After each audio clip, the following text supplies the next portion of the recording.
Hey, howdy, and hello. Welcome back to League Unlocked. Eric and Mark with you guys. A little LCK power rankings, and we've got big changes here for Week 4. Jin Air just climbing all the way up the standings, reaching the top fives. They're going to be a playoff team, and they are a team that is absolutely a threat for the LCK title. Right, Mark? I'm not so sure about that one. I think they look good. They look good to be a lock for relegation, maybe. Who knows about that? Yeah, all of a sudden, by the way, we have a compelling storyline going on in the LCK in terms of relegations because, yeah, Jin Air pretty much locked up one of those, but the three teams fighting for that second spot are still the three teams from Worlds. We keep saying it. They're all sitting at 2 and 6, and just to paint how ugly a week it was for them, KT went 0 and 2, and they climbed up a spot. Oh, please. Yikes. This has been bad. Like, there's no other way to put it. You can't put any sugar, cinnamon, anything you want on this to make it better. It's just been bad for these three teams, and it hasn't got better. And again, even looking at the victories that these guys have got, not really anything inspiring from any of them to help you against each other mostly. Right, to try and feel any type of confidence moving forward. And then even now, at this point in the spring split for the LCK, this was the deadline this past week to add additional players to your roster for the second half here. And guess what Gen G and KT Rolster did with all that money that they got? They sat on their hands and did absolutely nothing. They said, we're good. We got good players. We got a good team. We're going to win. I'm sorry, guys. You're not winning right now. It's not looking good. And it's hard to pick between these three who actually is looking like the better squad, but we're consistently saying KT on paper should have the most talent, but we're not even seeing score play in any of these games. And Smeb is playing looked bad. Like a bottom three top He's looked bad. And that's scary to me because Smeb is one of my favorite players of all time, and he is one of the best top laners of all time, being able to carry the performances that he has had through the course of his career. And there's been no real sign that had been on the decline or anything like that. So you gotta believe, hey, there's still that level of performance in Smeb and in KT Rolster. It's gotta be there, but it's just not been showing up. And hey, not showing up is the theme here for these three teams. Since the Worlds, they have not shown up, and we have not seen, even with the changes that they've made to the rosters, and some of them, like the Afrika Freaks, have been quite extensive. It's not worked out. It has definitely not worked out. They had the weakest week that was going 0-4 against Damwon and Griffin. Okay, Griffin, sure, they're 2-0ing everyone.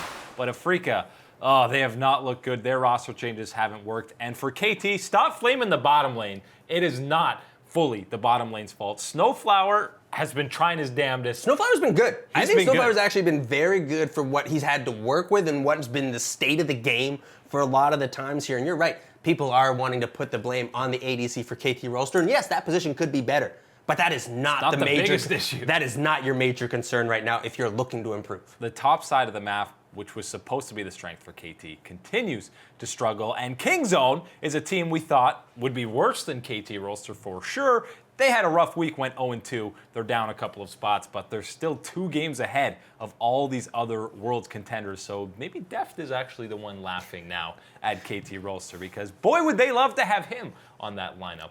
Well, hey, even Pawn might be laughing a little bit here because he's had a slight bit of a resurgence in his performance because he's been playing. Yeah, it's slight because we have seen some bad performances still from the likes of him. But having the performances that we have had seen recently from him, I feel pretty good about Kingzone's chances of maybe making that push towards the playoffs where you have the other 4 in that part of the rankings. It's clearly the battle for relegation.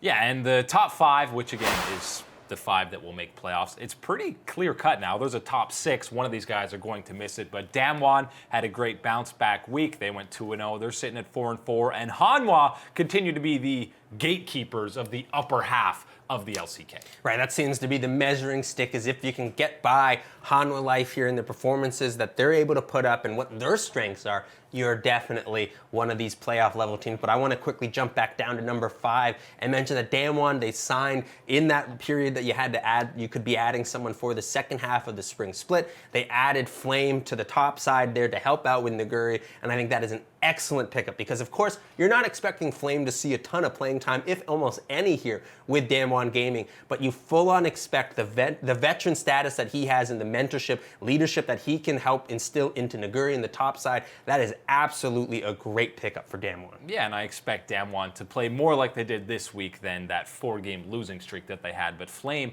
going to be a great addition. The top 3 are the same from last week. SKT still firmly in that 3rd spot. They had a nice 2-0 weekend. Well, maybe not nice. I mean, they struggled in some of these series, but when it came down to those 3rd games, they were able to come away with it. Right, you saw the execution when it mattered the most for SKT. They got it done, and especially one of the nice things that even though, yes, you are talking about these series going to 3 games and things like that, you have to remember that a lot of the times in these series that they are going like that, a lot of the changes, the adaptations that SKT is making from game to game and even from minute to minute in these games certainly looks good for them and shows that the brains are definitely on, as Reaper would say, and they're working and they're trying to figure out the best ways to go about it, and they're finding it here, and that's what I love to see from this squad. We're still waiting for the absolute dominance that we're expecting from this roster on paper, and I think we're getting closer. They're definitely looking more comfortable and stronger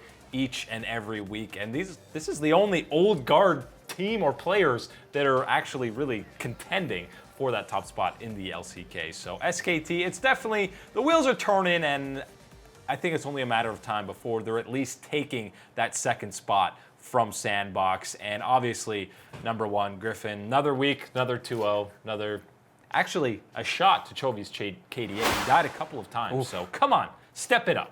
CV Max not happy with that performance. Oh, man.